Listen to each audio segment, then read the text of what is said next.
Here we are. All right, here we go. Lions D. 4-man pass rush. You can see that a lot. The thing is, you have options. They do a double move up top. He just does a little nod, keeps running. He's got that safety beat. That's a touchdown. They run. This isn't quite like a dagger principle, but somewhat to it when they run it up and they run a deep in, and they're playing off at the safety position. They're really man matching this. They're going man on the outside, and then they're matching to the second receiver on the inside on both these safeties. So they've got. I mean, Caleb Williams has 2 touchdowns here, depending on where he wants to throw the football. I think he decides to throw it to 13. Always a good idea.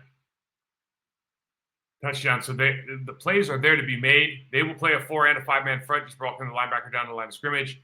This is a big risk reward thing. So again, they're playing a ton of man coverage. A lot of people close to the line of scrimmage, they like to get up in their face.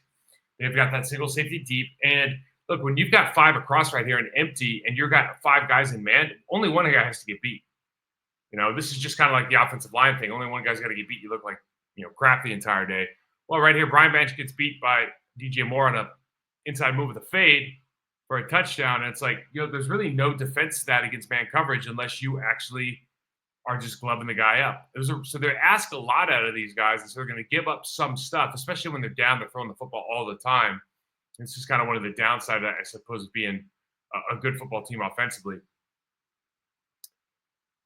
So we go man here. You see the safeties.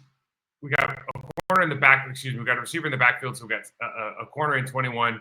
And I think we got Branch on the tight end. They're going to motion, or they're going to send. They're going to send 4 across. That's DeAndre Swift. Talking about the Bears now, and the Lions. I don't know if they're green dogging this or they're just running a cross dog, but they bring both linebackers here. It looks like they're cross dogging, and they don't pick this up. And this is where for me, because you're in man, you got a guy in the backfield, so we're trying to find those guys getting out of there, and they see that drop on the backside by that defensive end, and the tackle stays with, and he ends up missing this tackle. But these are where the opportunities are. The screen game, the quick game on some of those angle routes, and then some of the deep stuff. You really look for these plays, and of course, anything crossing the football, crossing across the football, because those crossers usually kill man coverage. But you look for these plays, and where are the opportunities? Now, if they bring pressure and you get it, and you hit this like the Bears did, of course, you miss a tackle there.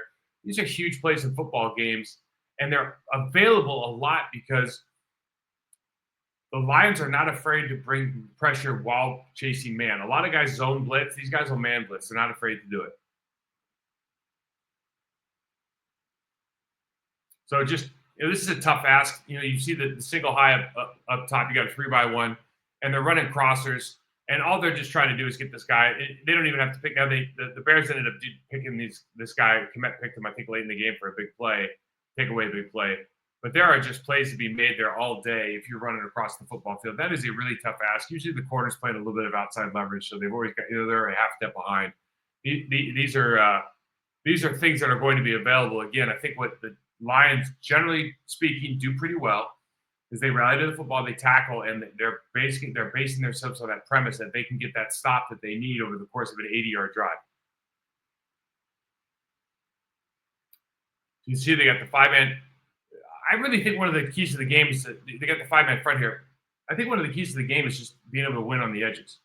So I think Elaine McNeil is going to always give you problems. DJ Reed, if he's healthy, is going to give you problems. Certainly, we know that the linebackers are going to always play towards the line of scrimmage. These guys play run first. I can't emphasize that enough. As much as any team in the league, these guys are going to put their nose in the gaps if they think it's a run. And so what that means is you're going to get a lot of those bounces to the outside if the tight ends and the F-backs can hold up. And that's really one of the keys to the game is if you go into 12, 21 personnel, 13 personnel, can you hold up on the edges? If the answer is yes, then you're going to have some success. If the answer is no, then they get penetration into the backfield, aren't make them jump cut in the backfield and do some things that slow the play down. When the Bears had success doing it, fantastic. When they didn't, really tough to move the football. These guys, again, You got 3 guys in the box. Safety's coming down. Brian Branch. Now he's supposed to get cracked by DJ Moore on the backside, but these guys just force the issue. They're downhill. Now listen, if I was gonna, it's easy to look in retrospect. If you're running this play in Chicago, you're watching the film next day. This play was doomed, destined to fail from the jump. They weren't gonna make this happen just because they had an extra man in the box. But you see the way Jack Campbell plays this. This is a very difficult block for the tight end, getting inside out.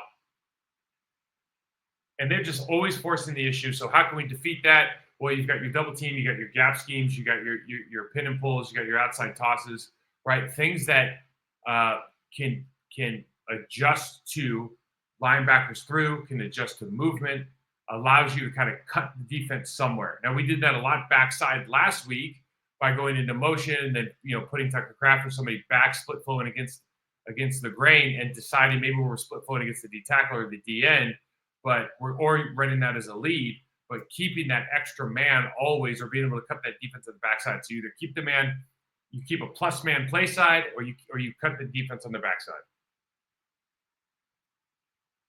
Doing a lot of Michael Jackson dancing there for what ends up happening here. I think for me, this is a make your layup moment, right? So you have 43 up on the line of scrimmage. You see the defensive end against the left tackle is showing that he's going to spike inside. This is an easy read. I think it's an easy read for both players. And Cole Kmet just ends up making a bad play here, taking bad footwork. Even though 43 misses the tackle, the play is over because he has to jump cut in the backfield. So just make your layups. So you do this whirly bird motion. They're picking that up, obviously, from everybody else. I feel bad for Thomas Brown. Thomas Brown for the Chicago Bears. This is a side note, man. It's like we talked about Thomas Brown last week when we were playing the Bears. And, he's got a really tough deal. I think that was the interim head coach. It's like 2 weeks ago. He hadn't talked. Like they were saying, like, oh, I haven't even really talked to Kid Winston. They haven't really talked to the guy. He's the passing coordinator. And man, 2 weeks later, he's the head coach of the football team. So this is one thing you can't do. Like, have some pocket presence. Like, you got time to throw this football, man. Don't blow it. Jordan Love has to get rid of the football on time, right? There are the problem with the Lions is that you might run some deeper routes, especially those deep ends or those crossers, because they're going to get open because it's man coverage. But these guys do a good job of pushing the pocket. They have 2 good defensive tackles now, especially if DJ Reader's healthy and 99 being out there. As we know, a motivated Zadarius Smith is a very good football player. So he ends up getting a sack here, which, like Caleb Williams gets a ton of sacks. It's not a big, this isn't national news here. But it fooled me once, man. They do this little, again, turnaround. This is like a play action deal. I don't know if they're doing this because they think it makes the read easier for Caleb. I don't know. Obviously, it takes some discipline on the defensive side to understand where you're going to line up a DJ Moore's counterpart on defense. But I put this on there because look at, again, this is where I go. Is that Zadarius? Look at the left tackle here. I got to put that back far enough.